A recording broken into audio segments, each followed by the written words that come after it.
Hey guys, thanks for joining for episode of Learn to Play Games. My name is Lance, and today we're going to take a look at Teeny Tiny Ninjas. This is a brand new game by Tooniverse Games. It is a two-player head-to-head game where each player is going to be controlling a ninja clan, fighting against the other ninja clan, trying to reduce that player's health to 0, and the first player is able to do this will be the overall winner of the game. So this is a even smaller version of their Tiny Ninjas that they put out on Kickstarter. And with this one, obviously, as you can see, it's a super tiny box that can fit in your pocket and go with you wherever you go. This is a great fun little game that you can throw down while you're waiting for a meal at a restaurant or on the plane or in between games, heavier games that you're playing at your friend's house if they've gone out to get some food or whatever the case is. This is a great little game that only take you 10 to 15 minutes to play, and it's fast and easy to learn and teach and play. So I definitely recommend checking this one out if you guys get a chance. This is a fun little game, and I've had a really good time with it. The artwork is great, and the mechanics of it are very simple, and there's not a lot of confusion with it. It's very straightforward. So I definitely recommend checking this one out. So if you enjoy these videos, if you like what I do, please consider subscribing to the channel and hitting that like button, as it will help me to continue to grow and bring these new and exciting games to you guys. And as always, if you want to stay up to date on all the videos that I put out, consider ringing that bell so you get notifications anytime I release new content. So let's head to the table, and I'll teach you guys how to play. There are two different die included in Tiny Ninjas. We have the kunai die and the shuriken die. With each of these die, there are two different ways you can use them, and it's based on the card that you play. For the kunai die, it is a 50-50 die with 3 sides having a white value and 3 sides having a black value. It is also a number die from 1 to 3, as the white symbol and the dagger is on 3 sides representing value 1, and then we have 2 value sides and 1 3 value side. With the shuriken die, it is a standard D6 die with each side having a number of points on it. So we have 1, 2, 3, 4, and 5, and finally 6. And it is also a color die. It's going to have 3 different colors on it. It'll have green, purple, and orange. Each of the ninja cards is going to have 2 brackets on it. The top bracket is going to be for the attacks, and on the one side is going to show the color of the attack, which there are 2 different colors. We have red and blue attacks, and then a number, whether it is a single number or range of numbers, which is the amount of damage that attack is going to do. Following that bracket along, at the end of that bracket is going to be the type of damage that you're going to have to deal with. And there are 5 different types. We have the no roll needed, so this one is going to do 3 damage, or whatever number is in there.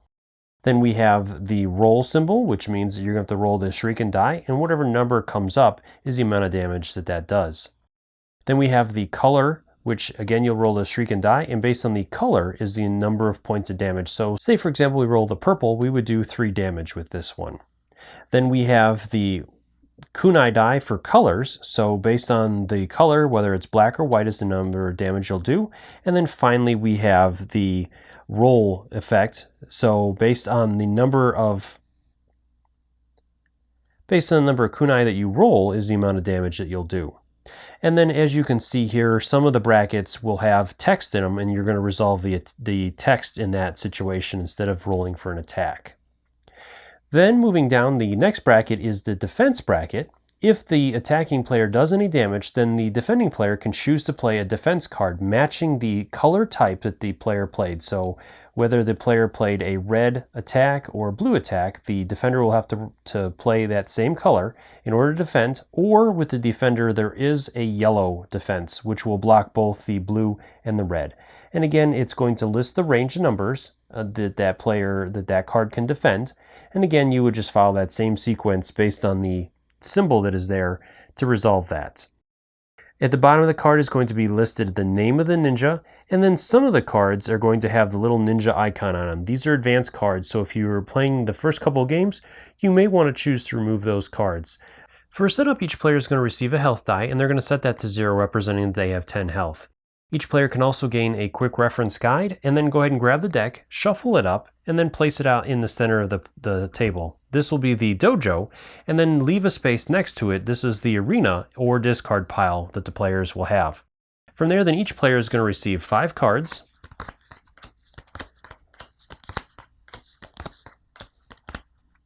And then you can choose a starting player. You can either start with the youngest player and have them decide whether they want to be the attacker or defender, or you can do it in the other way that you want to. I'm going to go ahead and have the player over here be the attacker this round. And then place out the 2 battle die that you'll be using for the game as well. From there, we're ready to start the game.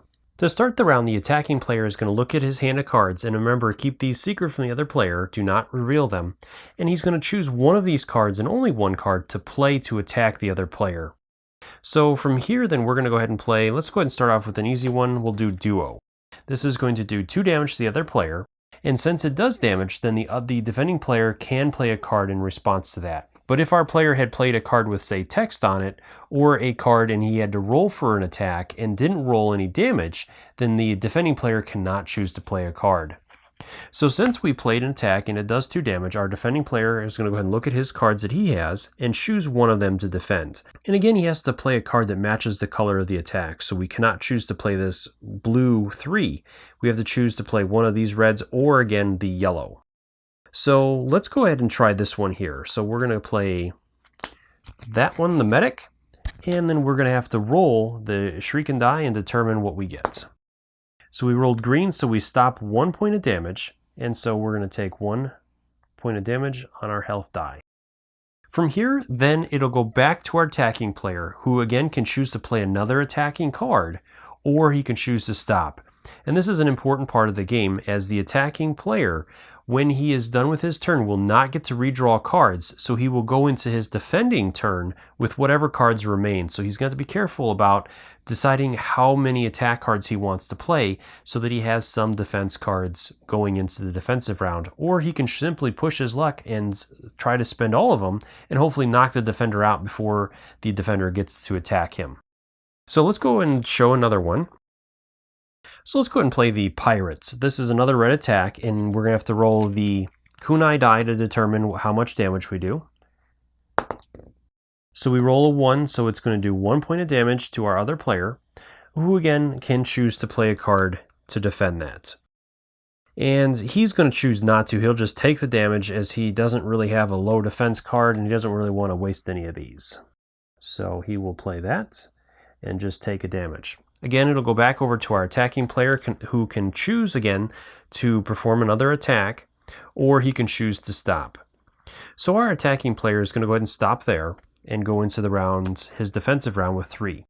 From here, then the defending player will get to redraw back up to his starting hand size of 5 cards, so he'll draw 1. And then it would move into his turn to become the attacking player to attack the other player. So let me show you one more turn of this. Let's go ahead and start with our player up here now. He's the attacker. He's going to go ahead and try a high-risk card. This is the Legend card, and it can do between 2 to 10 damage. It's going to roll the kunai die, and based on what it rolls is what we're going to get. So it rolls it twice. So our first one, whoa, we do 5 points of damage, and the second roll, it does another 1 point of damage. So we've done 6 points of damage. It'll go to our defending player to try to defend some of that. And he does have this one here, the Master, which can defend up between 2 to 4 points. So let's see what we can defend. And it's going to roll twice. So we got 1 there and another 1. So we defend 2. So we're going to take a whopping 4 damage. So he's down to 6. So our defending player again can play another card. So he's going to go ahead and try another one, the Monkey. This is going to do between 0 to 6 points of damage. And again, it's going to roll the kunai twice. So there's that. Does nothing. In our second roll, does 3 points of damage. And our defending player is going to go ahead and play the Princess, which will defend 3 points. So at this point, our attacking player up here is going to stop. He's not going to play any more cards. And so his turn will end. Our defending player is going to go draw back up to his hand size of 5, 2, 3. And then we would continue with the next round with our player over here being the attacking player again. And this is going to continue going back and forth until one of the players has eliminated the other player by reducing their die to back to 0 again. Well, I hope you guys found that video helpful. As always, if you have any questions or comments, please leave those in the comment section below and I'll do my best to answer them. Or swing by my Facebook and Twitter accounts, let me know what you guys are doing or playing. And as always, thank you so much for taking the time to watch my videos and leave me feedback on them. I do really appreciate it, and I try to take into account everything you guys say to make the best possible videos. So until next time, I'll see you guys later.